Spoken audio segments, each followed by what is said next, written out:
Magandang araw sa inyong lahat. Ngayon, tatalakayin natin ang araling tungkol sa pagbabahagi ng kaalaman sa paraang pabigkas, talumpati. Bago ang lahat, pagkatapos ng araling ito, inaasahang maisasagawa ng mag-aaral ang mga sumusunod. Una, nakapagbibigay ng iba't ibang uri at halimbawa ng talumpati. Ikalawa, naiisa-isa ang mga hakbang sa pagsulat ng talumpati. Ikatlo, na pag-iiba ang pasulat at pabigkas ng paraan ng pagpapahayag. Ikaapat, nariribisa ang komplikadong pagpapahayag patungo sa mas simpleng pagpapahayag. At ikalima, nakapagsusuri ng isang talumpati. Pagsulat ng talumpati. Ang talumpati ay isang formal na pagpapahayag na binibigkas sa harap ng madla. Formal dahil ito ay pinaghahandaan, gumagamit ng piling wika at may tiyak na layunin. Ito'y karaniwang binibigkas bagaman madalas itong nagsisimula sa nakasulat na anyo. May grupo ng tao o publikong inaasahang manood o makinig nito. Batay rito, maaari ring ituring na talumpati ang iba pang anyo ng formal na pampublikong pagpapahayag tulad ng natatanging panayam o lektura, presentasyon ng papel, keynote address o susing talumpati, talumpating panseremonya, talumpating nagbibigay inspirasyon at iba pa. Layunin ng talumpati: magbigay ng inspirasyon, magpaliwanag ng isang issue, magbahagi ng karanasan at magpasalamat o magbigay pugay. Apat na yugto ng pagsulat ng talumpati. Una, paghahanda. Ikalawa, pananaliksik. Ikatlo, pagsulat. At ikaapat, pagrebisa ng talumpati. Paghahanda. Bahagi ng paghahanda ang pagtiyak sa layunin ng okasyon, layunin ng magtatalumpati, manunood, at lugar na pagdarausan ng talumpati. Una, layunin ng okasyon. Alamin kung para saan ang pagtitipon o programa. Mahalagang alamin ng tagapagtalumpati ang layunin ng pagdaraos ng okasyon. Maaring ito ay upang magbigay ng inspirasyon sa mga estudyante, magpaliwanag tungkol sa isang isyu sa isang komunidad, magkwento tungkol sa isang karanasan para may matutuhan ang mga tagapagpakinig, at iba pa. Kung may itinakdang paksa o tema ang mga nag-organisa ng okasyon, dapat ding alamin at unawain ito ng tagapagtalumpati para malayon niya ang kaniyang talumpati sa paksa o temang ito. Pangalawa, layunin ng tagapagtalumpati. Tiyakin ang sariling papel sa okasyon. Halimbawa, pangunahing tagapagsalita, tagapagpahayag, tumatanggap ng parangal. Bukod sa layunin ng okasyon, dapat din tiyakin ng tagapagtalumpati sa kanyang sarili at o sa pagsangguni sa nag-organisa ng okasyon kung ano ang kanyang magiging layunin sa pagtatalumpati. Ikatlo, manonood o tagapakinig. Alamin ang kanilang edad, pinag-aralan, kultura at dami. Ang manonood ay hindi lamang tagapakinig, pangunahing salik din sila sa nilalaman at estilo ng talumpati. Kaya nakaka-impluwensya na sila sa paghahanda pa lang ng talumpati. Karaniwan, inaalam ng tagapagtalumpati ang dami ng manonood. Ngunit, bukod sa dami ng manonood, kailangan din alamin ang ilang bagay tungkol sa katangian nila, ang kanilang pinag-aralan, ekonomikong estado, edad, kasarian o kulturang pinagmulan. Dapat isaalang-alang ang mga salik na ito para makabuo ng talumpating mabisa at makakaugnay sa tagapakinig. At ikaapat, tagpuan ng talumpati. Lugar, loob o labas, kagamitan, microphone, projector at iba pa. Oras at daloy ng programa. Tumutukoy ito sa lugar, sa kagamitan, sa oras at sa daloy ng programang kapapalooban ng talumpati. Bago ang simulang pagtatalumpati, mahalagang makita o mausisa man lamang ang kondisyon ng lugar na pangyayarihan ng pagtatalumpati. Sa pamamagitan nito, magiging malay ang tagapagsalita sa kabuuang daloy ng okasyon at sa tiyak na tungkulin at lugar niya sa daloy na ito. Pananaliksik. Bahagi ng proseso ng pananaliksik ang pagbuo ng plano, pagdevelop ng paksa o tema, pagtitipon ng mga material sa pagsulat ng talumpati at pagsulat ng balangkas ng talumpati. Una, pagbuo ng plano. Pag-aralan ang paksa o tema. Piliin ang pinakaangkop na estratehiya sa layunin. Sa simula, kailangang pag-aralang mabuti ang paksa o tema at o papel ng tagapagtalumpati sa okasyon. Isaisip na maraming iba't ibang paraan o estratehiya ng pagdevelop ng isang paksa o tema. Ilista ang mga ito at piliin ang pinakaangkop sa okasyon, sa layunin, sa manonood at tagpuan. Maaari ring sumangguni sa iba para mapahusay pa ang plano. Ikalawa, pagtitipon ng material.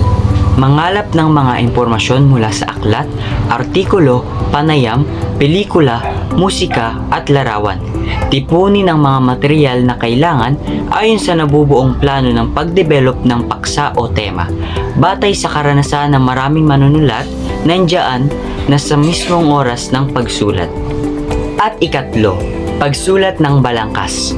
Iayos ang mga ideya, tukuyin kung may kulang na impormasyon, gamitin bilang gabay sa aktwal na pagsulat. Matapos matipon ng mga material, huwag agad dumiretso sa pagsulat ng talumpati. Mahalaga pa ring maklasipika o mapagpangkat-pangkat ang mga natipong material. Batay sa pagpapangkat na ito, maaaring bumuo ng balangkas ng talumpati. Ang balangkas ang magbibigay ng direksyon sa pagsulat.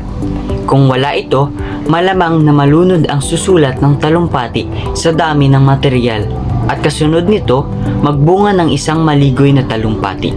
Sa pagbuo ng balangkas, maaari ding makita kung ano pang bahagi ang kulang sa datos at kung gayon, kailangan pa ng dagdagan ng material. Ngayon naman ay tatalakayin natin ang pagsulat ng talumpati. A. Pagsulat. Number 1. Gumamit ng wikang pabigkas o para nakikipag-usap lamang.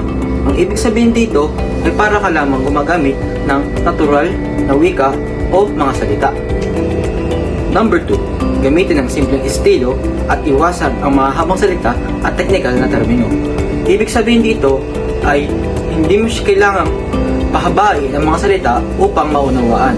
Gamitin mo ang mga simpleng wika o salita para ito'y maintindihan ng tama at maunawaan ng magbabasa. Number 3. Gumamit ng iba't ibang estratehiya at kombinasyon ng papapahayag ng pagbigkas. Ilan sa mga ito ay ang mga sumusunod.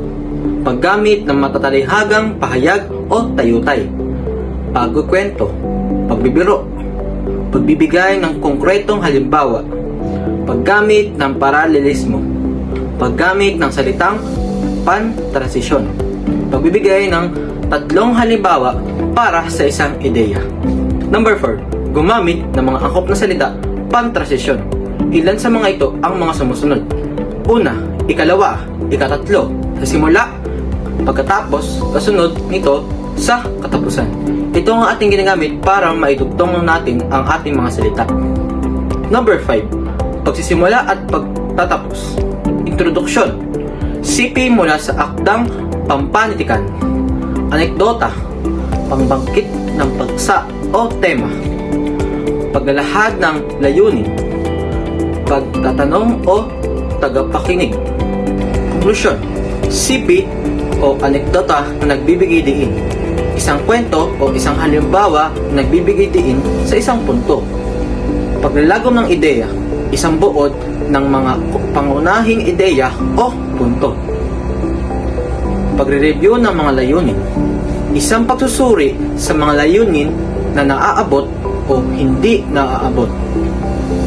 Pananawagan sa pagkilos. Isang tawag o hiling na gumawa ng aksyon o susunod na hakbang.